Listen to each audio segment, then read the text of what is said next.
শিক্ষামন্ত্রী বলেছেন, আমরা চাইবোটা বাস্তবায়িত খুব তাড়াতাড়ি হোক, পর্যাপ্ত ভ্যাকেন্সি বৃদ্ধি করে বেশিরভাগের চান্স হোক, তারা ইন্টারভিউয়ে ডাক পাক এবং বেশিরভাগের চাকরি সুরক্ষিত। দেখুন, একটা সামাজিক প্রেক্ষাপটে দাঁড়িয়ে, এই বাস্তব প্রেক্ষাপটে দাঁড়িয়ে যোগ্যরা চাকরি হারিয়েছে, তাদের একটা জ্বালা রয়েছে। আর এত বছর নিয়োগ নেই, অনেকে চাকরি পাওয়ার সুযোগটা পায়নি, তাদেরও একটা জ্বালা রয়েছে। আমরা চাইবো পর্যাপ্ত ভ্যাকেন্সি দিয়ে যা বেশিরভাগকেই মেরিট অনুযায়ী ডাকা হোক, তারপরে যারা চাকরি পাবে সেই সংখ্যাটাকে বৃদ্ধি করা হোক। কারণ একটা সুযোগ মানুষ সবাই চায়। আমরা চাইবো যোগ্য যারা রয়েছে তাদের একজনও যেন চাকরি হারা না হয়, মেরিট অনুযায়ী তাদের চাকরি হোক এবং নিয়মের মধ্যে থেকে বৈধভাবে হোক। কিন্তু যারা ধরুন এই 11-12-এ ডাক পেল না, এমন সিঙ্গেল সাবজেক্টের টিচার, বিশেষ করে এডুকেশন রয়েছে, আরবি, উর্দু, কেমিস্ট্রিতে কিছুজন রয়েছে, সংস্কৃত রয়েছে, তাহলে তাদের এবার 9-10-এর সুযোগটাও নেই। তাদের কি হবে? তাদের তো একেবারে ভবিষ্যৎটা অন্ধকারে চলে গেল। তাদের জন্য রাজ্য সরকার কি ব্যবস্থা নিচ্ছে সেদিকে আমরা নজর রাখবো। আমরা চাইবো অতি সত্বর তাদের জন্য একটা কিছু ঘোষণা হোক বা তাদের জন্য কিছু বলা হোক। কারণ তারা তো আজকে রাস্তায় আসার ক্ষমতাটুকু হারিয়ে ফেলেছে, বাড়ি থেকে বেরোনোর ক্ষমতাটা হারিয়ে ফেলেছে। আমরা চাইছি যে যোগ্যদের চাকরি যেমন সুরক্ষিত থাকুক, সেরকম যারা নতুন ফ্রেশার্স তাদের বেশি মাত্রায় চাকরিটা হোক, তাহলেই এই ক্লাসগুলো আর থাকবে না।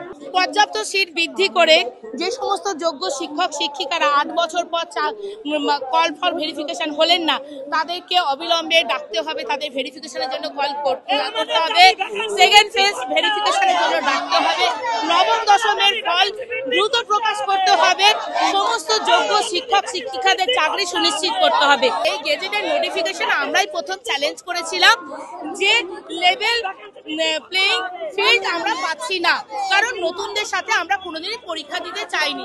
আজকে 8 বছর চাকরি করার পর যখন বিনা দোষে আমাদের চাকরিটা চলে গিয়েছিল, আমরা এই পরীক্ষা দিতে চাইনি, কিন্তু সুপ্রিম কোর্টের রায় অনুযায়ী আমাদের জোর করে পরীক্ষায় বসতে হয়েছে। যখন আমরা কিছু না পেয়ে পরীক্ষায় বসেছি, পরে আজকে পরীক্ষা দিয়েছি, একটা অভিজ্ঞতা তো আমরা অর্জন করেছি, সেই অভিজ্ঞতা তো কোনোদিন সেটা শূন্য হতে পারে না। অভিজ্ঞতার দাম সব জায়গায় দেওয়া হয়। আর গেজেটে পরিষ্কার বলে দেওয়া আছে যে মানে টোটাল 80 নম্বরের পরীক্ষা হচ্ছে। তাহলে এই মিথ্যা প্রোপাগান্ডা, যে লয়ারদের মিথ্যা প্রোপাগান্ডা কথা শুনে ওরা আজকে এগুলো করছে, আজকে সেই লয়ারদের গুরু সুপ্রিম কোর্টে হেরে এসেছে এই গেজেটে, সেটা কিন্তু তাদের পরিষ্কারভাবে বলেনি। সুতরাং এই মিথ্যা প্রোপাগান্ডা আমরা মানছি না, তাই আজকে আমরা রাস্তায়। যারা আমাদের ধরুন 11-12-এ চাকরি করতো, ডাক পায়নি, তাদের জন্য আমরা পথে নেমেছি ভ্যাকেন্সি বৃদ্ধিতে। ভ্যাকেন্সি বৃদ্ধি করতে হবে এবং সবাই যাতে ডাক পায় তা সুনিশ্চিত করতে হবে, এটাই আমাদের মূলত দাবি আজকে। 10 নম্বর এটা সুপ্রিম কোর্টে ভার্ডিক্ট অনুযায়ী পাওয়া যাচ্ছে 10 নম্বর, আর 10 নম্বর তো গেজেটে বলাই ছিল। যখন গেজেট প্রকাশিত হলো, তাদের যদি আন্দোলন করতে হতো, গেজেট প্রকাশের আগে আন্দোলন করতে হতো। যখন গেজেটে বেরোলো তখন আন্দোলন হতো, পরীক্ষা দেওয়ার পর এটা আর সম্ভব নয়। গেজেটে স্পষ্টভাবে উল্লেখ করা আছে যে 10 নম্বর এক্সপিরিয়েন্সে 10 নম্বর আগে যোগ হয়ে তারপর ডাকা হবে, 80-র মধ্যে ডাকা হবে।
ফলো করুন সংবাদ প্রতিদিন ডিজিটাল।